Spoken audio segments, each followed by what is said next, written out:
Welcome to this week's edition of Wildcat Watch Live. I'm Julia Carnesi. I'm Anthony DePadua. And I'm Brendan Garrity. And this week we have some exciting news. Junior Dominic Cheek has released that he will be foregoing his senior year to enter the NBA draft. Let's take a look at what he had to say. It was something that me, Coach Wright, and my family, we discussed it. And I think it was time for me to go pursue my pro career. It was mostly like a family decision. It's just something that I'm trying to just help my family with, my grandmother. We've talked a lot since our last game, from discussing whether he should stay or whether he should go, discussing on his agents, discussing once he picked an agent, making sure I can talk to that agent, he stays in school and finishes until he starts working out. So we spent a lot of time talking. So there's a lot to this, and I really admire the way Chico's handling this. I really do. I know it's going to be hard work and dedication. I know it's not going to be easy. It's going to be a bumpy road, and I'm willing to face the challenges and do whatever I have to do to make my dream come true.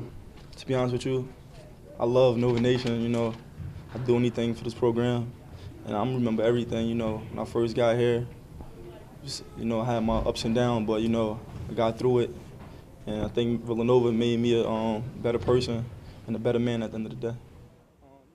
Those are some heartfelt comments from Cheek, and we wish him the best of luck as he enters the draft.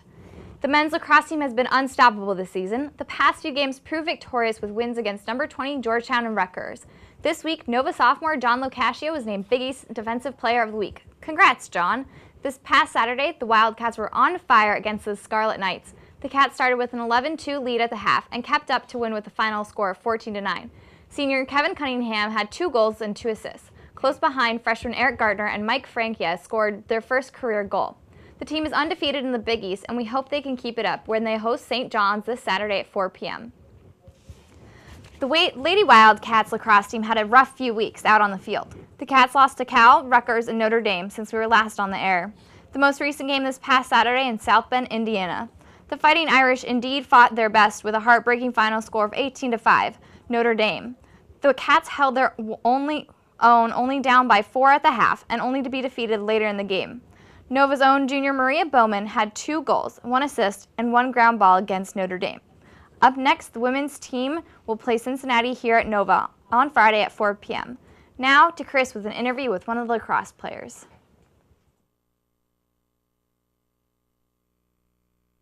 Villanova Stadium alongside one of the senior leaders of the Villanova men's lacrosse team, midfielder C.J. Burke. C.J., great for spending time with us. Oh, thanks for having me. It's awesome. Let's cut right to the chase. You guys are 7-4 so far on the year, and one thing that stood out with that record is your impressive 3-1 record here at home. Don't you think it's been one of the keys of this year for you guys to defeat every one of your opponents that you face here at Villanova Stadium? Yeah, definitely. Well, it's something that's kind of been a theme the past 3 or 4 years here, especially with our senior class. We've been something like 20-4 over the past 3 or 4 years, and it's just something that's great to be able to build on some confidence. Coming back here, if we've had some bumpy games on the road, it's great to be able to come back here and really rally behind kind of like the home crowd and the energy, and just being at home. It's it's tough, sometimes like this year we're, I think, on the road for, like 8 games or something like that and only home for 5. And so it's great when we finally do be able to, come back here and maybe, like I said, kind of rally behind that and try to get a big win here and there that we need. So. Recently, you've won 3 games out of your last 4, and that first win came on the road against the Syracuse Orange, an elite program. You beat them up at the Carrier Dome. You guys lost against Princeton and Maryland before that, so how key was it for you guys to go up there, defeat Syracuse in their building, and get the winning streak back on the roll again? Oh, it's huge for us. Every season has its up and downs, and the beginning of the year, we got off to a hot start, and then, we kind of had a couple downs early, and it was tough for us because we had, lofty expectations for this year, but we also knew that at the end of the year, we had a Big East stretch coming, right at the end, that we knew we had to gear up for, and that was always going to kind of be, something that we could, kind of be a lifeline for us if we needed it. We hoped it wouldn't have to be, but the Syracuse game was the first one to kind of get that ball rolling, and it was great to be able to go up there and beat a Syracuse team that's very tough in the Dome, obviously. They don't lose much up there, but it was great for our program to beat them and, really kick off that Big East, and, now we're 3-0, and, we kind of got our confidence back, and we're ready to kind of keep that going, especially this weekend, a big St. John's game, and then Notre Dame and Providence after that. You mentioned your upcoming Big East opponents. You're 3-0 in the conference. Is there a sense of optimism that you guys will go perfect before postseason play? Oh yeah, that's definitely the goal. It would be huge for us to beat, Notre Dame and even St. John's this weekend. They're a great team, much improved. A team we've struggled with the past couple of years, but I think the biggest thing is the Big East tournament that we have here at home, May 3rd and 5th, and our goal has always been to make that. That's one of our first goals we established at the beginning of this year. But definitely to get that #1 seed in front of our home crowd, and to win that would be huge. And hopefully that'll mean good things for us come NCAA tournament time. Currently in the national rankings, you guys are locked in at the 12th spot. Do you think that with a couple more wins against Notre Dame, St. John's, and Providence that you guys will crack the top 10 once again? Or has that really been a focus with the team, or is it more so on just winning games and just keep chugging along and that ranking may not matter as much? Yeah, it's not something that we're too worried about. That stuff takes care of itself as always. And it's tough when you have a bunch of top 10 teams ahead of you. It's tough to move them from up in front if they're not losing games and they're playing well. So it takes care of itself, and it's not something we're too concerned with, because as long as we take care of our business, then that's all that matters. So, what mindset has Coach Corrado instilled with you, the senior leaders, and all the other players as you guys get down to the wire, the end of this season, and prepare for much bigger tests entering into postseason play? Well, it's all about our effort. It's all about wanting to play for each other. That at the end of the day, at the end of the season, it's about wanting to win for your teammates and for your coaches, and that's what it takes at the end of big games is doing it for each other. And so it's just about the effort every day in practice, and the motivation to want to do that, to want to work hard. And as long as we come out and we give great efforts, that's a component of our team that really resonates and carries through to the field. When we do give good efforts, we have good results. So that's probably one of the biggest things that he preaches to us, and we try to motivate ourselves every day in practice and then translate to the games. All right, just wrapping up, you have 2 upcoming home games against the St. John's Red Storm and the Notre Dame Fighting Irish. Do you expect 2 big wins before you go out on the road, or are you going to be respectful of the opponents coming here to Villanova Stadium? No, like we talked about earlier, it's huge to, be home. We're very excited about that, and, we definitely expect to get big wins here, and, hopefully that'll, mean big things also for the NCAA tournament, so. Expecting to draw a big crowd for both games, too? Yeah, definitely. The Syracuse game here last year was awesome with a huge crowd like that, and it'd be great to get crowds similar to that so people can come out and see, what kind of success we're having here, and, definitely be huge for, just see all the people in the stands and motivate us a little bit more and put on a good show for them.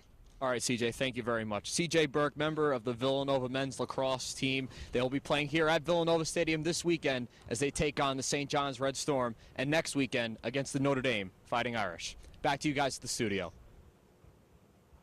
Thanks, Chris, for a great interview, and best of luck to the men and women's lacrosse team in the upcoming weeks. Now to Anthony with the baseball and softball updates. Thanks, Julia. Our Villanova baseball team had a tough stretch last week as they dropped 2 out of 3 games to the West Virginia Mountaineers. The first and third games of the series are both close, but both unfortunately ended with the Mountaineers on top. However, the second game of this series was nowhere near as close, as our Wildcats would send the Mountaineers back to the mountains with a staggering 26-11 victory. Villanova would score 17 runs in the 5th inning, the biggest scoring inning in the history of the Big East play. The single-inning run total is also a school record, and 26 runs in the game are the most that the Wildcats have ever scored versus a conference opponent. Our Villanova softball team did not fare that much better last week as well, as our Cats were swept in a 3-game road series against the UConn Huskies. Although the first and third games weren't as close, the second game of the series had a very dramatic ending, as a Wildcats rally in the final inning of the game was shot down by just a single run. The Cats were down 7-3, but thanks to an offensive surge and some opportune errors by the Huskies defense, our ladies were able to score 3 runs and cut the lead to 1. Unfortunately, the Huskies regained enough composure to settle down and finish the game and claim a 7-6 victory. Now, back to Julia with some track and field news. Julia? Thanks, Anthony. Just a few days ago, the men and women's track and field team headed down to Virginia to compete in the Colonial Relays. The men's team finished in 6th place overall, while the women held on to the title of champions for the 2nd year in a row. Finishing in 3rd place out of 19, the 4x400 meter relay, freshman Brian Murphy, junior Carlton Bowers, sophomore Chris Fitzsimmons, and sophomore Samuel Ellison achieved a time of 3 minutes, 14 seconds, and 64. Bowers and Murphy also ran individually in the 400-meter and placed 6th and 7th, respectively. Freshman jumper Albert Maxwell had the highest individual finish of the weekend for Villanova, placing 3rd in the championship section of the long jump with a score of 7.24 meters and finished 5th in the championship section of the high jump, clearing a height of 2.01 meters. The Lady Wildcats dominated the Colonial Relays, winning its 2nd straight team title championship by scoring 152 team points. Senior Sheila Reed was victorious in 800-meter and 1,500-meter races and was at the front of the pack of Wildcats that ran in a group in both races. She achieved a time of 2 minutes and 7 seconds and 64 in the 800-meter and 4 minutes and 20 seconds 78 in the 1,500-meter. The final win for the Wildcats was in the distance medley relay, in which senior Bogdana Mimic, junior Shannon Brown, senior Aaron Ryan, and freshman Stephanie Shepard pulled ahead for the victory. Next up, the men and women's track team will head down to Coral Gables, Florida, to compete in the Hurricane Alumni Invitational. Now over to Brendan with tennis and water polo updates. Thanks, Julia. Over the past 13 days, the Wildcats have played 7 matches, with one more this week before the regular season wraps up. On the 30th, Villanova took on Monmouth and defeated the Hawks 5-2. On April 1st, the Wildcats hosted Big East rival UConn and were able to down the Huskies 4-3. Following their victory against UConn, the men faced Quinnipiac on the 2nd, where the Wildcats dropped the match to the Bobcats 6-1. The Wildcats, however, were able to bounce back and defeated Sacred Heart by a final score of 5-2, and then wrapped up this intense stretch of matches with 2 consecutive home wins against Lafayette and TCNJ. The Cats were able to beat Lafayette 6-1, followed by a 9-0 dominating performance against TCNJ. The women's team also found themselves in some tough scenarios over the past 10 days. Unfortunately, the women's team lost to UConn by a final score of 6-1, but was able to bounce back and quickly defeat St. Francis by a final score of 6-1. The Wildcats then ventured to the Bronx, New York for a matchup with Fordham University. Villanova dropped this match by a final score of 6-1 as well. The next day, the Wildcats took on Lafayette and trounced the Leopards 7-0. Villanova then took on the Friars of Providence and won by a final score of 5-2. The Wildcats then hosted Seton Hall on April 9th and lost in heartbreaking fashion by a final score of 4-3. The next match for the Wildcats will be against the University of California at home this Friday the 13th at 1:30 p.m. The Villanova water polo team faced Wagner College this past Saturday. The Wildcats were not able to hold off the powerful Seahawk attack, losing by a score of 18-6. A one-goal fourth by the Wildcats will not be enough, though, as the final score of the match was booked with the count of 18-6 in favor of the Seahawks. Villanova will conclude their regular season conference action on Saturday, April 14th and Sunday, April 15th, when they play host to all MAC opponents. Well, that does it for this week's edition of Wildcat Watch Live. For Julia and Anthony, thank you so much for tuning in, and as always, stay Wildcats.